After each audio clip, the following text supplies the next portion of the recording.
guys, this week we're going to be working in the story of the rainbow fish. It's a very cool story about this this kiddo fish, I guess, who learn how to share something special. Is to use the technique called puntillism or puntillismo en español. It's a way of fill it up a surface with different dots. Now I'm gonna say, oh miss, that's a lot of work. Yes it is, but don't worry because you're gonna be okay. You can make it. Now I'm gonna go first to my word wall just to search for the word of puntillism.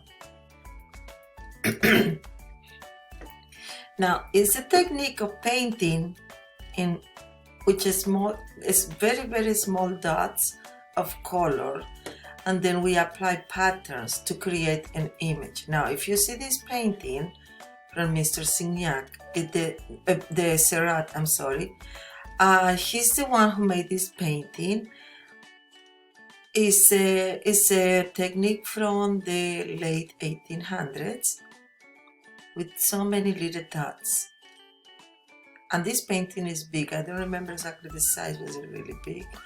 And it's one of the techniques is extremely hard for me sometimes because I don't have patience. But I'm gonna try this time. I'm gonna talk a little bit about Mr. Georges Seurat. He was an artist from Europe, as I told you before, from the late 1800s. It's a long time ago, over 100 years ago. And he's the one who came with this idea about painting with the small dots, as you can see here in this presentation I did for you guys. Now what he's saying, the same thing I was reading before for you, is a technique of painting with in a small very dots. Here is Miss Cadalleri with her big pencil. And here you can see this tree he painted a long time ago also. The dots are a little bit more bigger.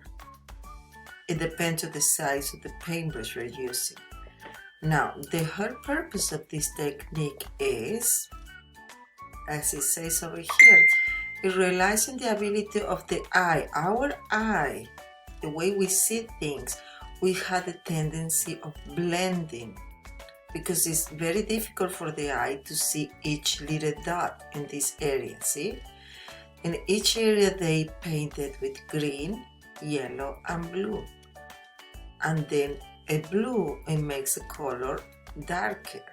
And then it goes to the yellow area here. It's not just yellow, it's probably yellow with a light green or with a little bit of orange and so on. Now that's what we're going to do for this week. We are going to use markers. As I was, excuse me, I was showing you in this picture, we're going to draw first. And then after that, we are going to use markers to color the rest of the fish. Okay, what I'm going to do, I'm going to just draw a regular fish. I'm going to try to make it pretty, kind of elegant. Now we're going to try to make it a lot of little details inside the sea, because don't forget that our rainbow fish, he's a beautiful fish. Now I would like to add some glitter on this, but I cannot add glitter because I'm not as good.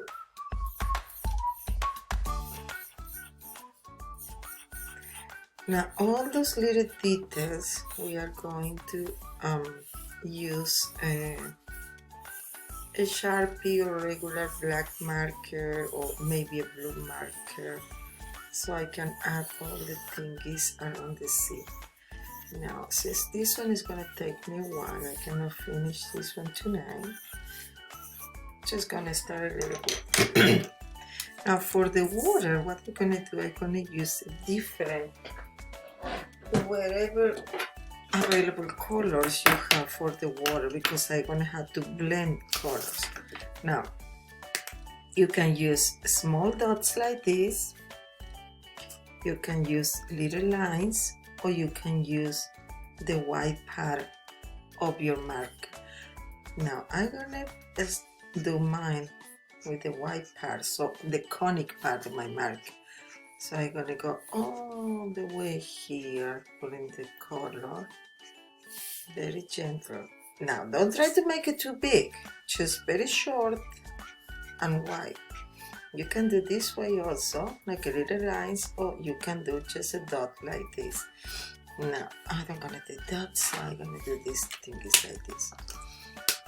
Then I'm gonna use different colors. Don't forget to leave some white spots because I want to show a little bit the background of my paper, just a little bit. Oh, this marker is dead. Until you cover all the surface. Now in between, we're gonna do the lines with our black marker. So first of all, we don't get confused doing this thing. Now if you don't have markers, you can do this with color pencils, or also you can do this activity with crayons.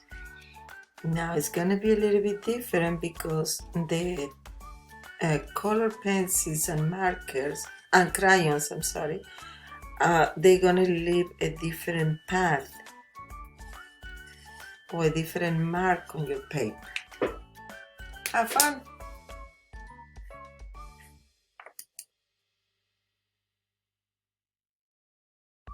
Okay, here I have mine. I almost finished. I thought it's gonna take you longer, but one thing I decided to do it this way. I put the cup of my marker, la tapita de mi marcador, and then I do this way. You can practice this way, or you can just go this irregular lines. It doesn't have to be necessarily in one direction. I can blend different colors without well, you're gonna touch it anyways, but because our eye is the one who's gonna blend the colors. And then don't forget to do the outline at the end.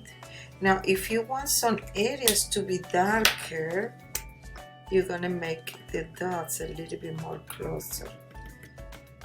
Not this way, you're gonna do this way with the dots, very close dots. You can use the regular color you're supposed to be using, and also you can use some black if you want some areas to be darker, more darker than others.